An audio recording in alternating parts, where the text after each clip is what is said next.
If bedtime feels more stressful than restful for you right now, you're definitely not alone.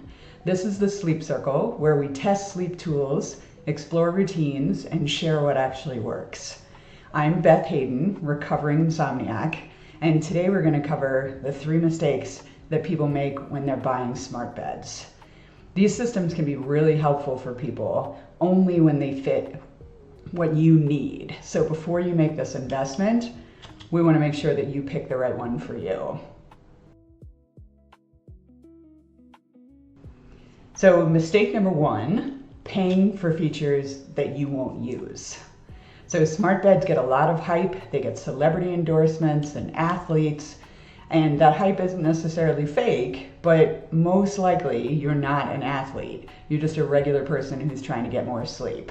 So what I want you to do is buy for your problem, not the one that's in the ad. Smart beds are they're sold in tiers, and the top tier might have a lot of bells and whistles that you don't necessarily need. So to take 8 Sleep as an example, their base model is called the Core, and it already does the big stuff. It does heating and cooling. Each side of the bed is separate. It has a smart alarm. It's got sleep tracking. And the upgrades are a water-powered blanket, water cooling blanket, and a base that raises your head up if you snore. So I've got questions for you. Does anyone in your bed actually snore? Are you roasting underneath the blankets? If yes, then the upgrades might be worth it to you. If not, you might be paying for hardware, again, that you don't use. So the fix for this is to write down your actual sleep problems. And this is before you get on a website, before you look at any marketing ads or anything like that. You want to look at your actual sleep problems. So are you overheating? Is your partner always cold? Is someone snoring? Are you groggy when you wake up? And then what you want to do is buy the tier that fits your problems, nothing more. And you don't need to overbuy. So mistake number 2 is the sticker price versus the real price of buying the product. So this surprised me when I started looking into this world. Smart beds are a product plus a service typically, and that service will cost you money every single year.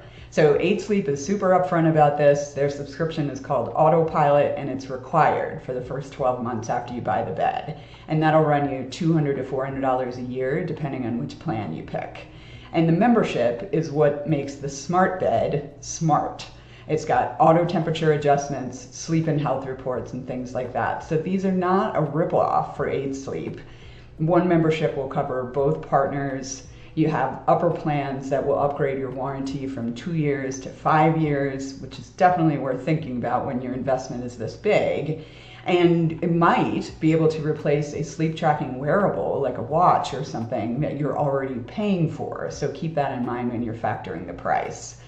So for the right buyer, the math works when you're factoring in the subscription, but you have to actually do the math before you check out and buy the bed. So the way to avoid this, again, is to price your smart bed as a 5-year number. So look at the subscription, look at the accessories, and compare beds based on that number. And mistake number 3 is wasting the trial period. So people treat trial periods for a bed like this like sort of a formality. And they say, I can always return it.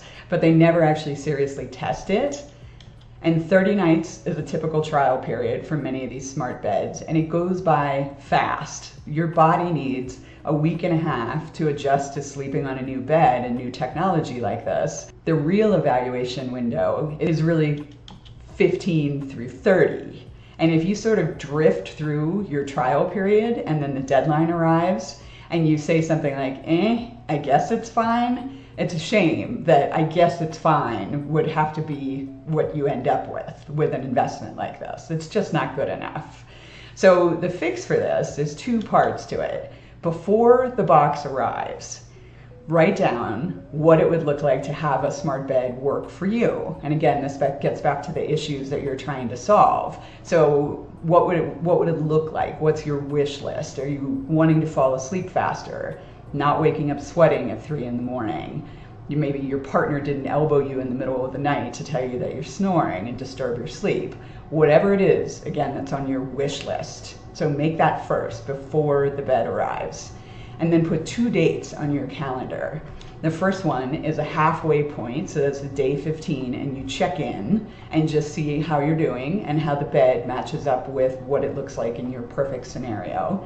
And then 5 days before the trial ends, when it's time possibly to pack up the bed and ship it back, that's your decision point. And you want both of those on your calendar so you make sure that you're hitting those dates. And that again, the trial period doesn't just drift by. And that gives you the chance to judge based on your criteria and your schedule. So that's how we avoid the biggest smart bed mistakes. You buy for your specific problems, you do the 5-year math, and you actually use the trial. You don't let the clock just run out. You get those 3 right, and you're gonna make a purchase that you're happy with a year from now. We're all about better sleep one night at a time, so subscribe to the Sleep Circle and sweet dreams.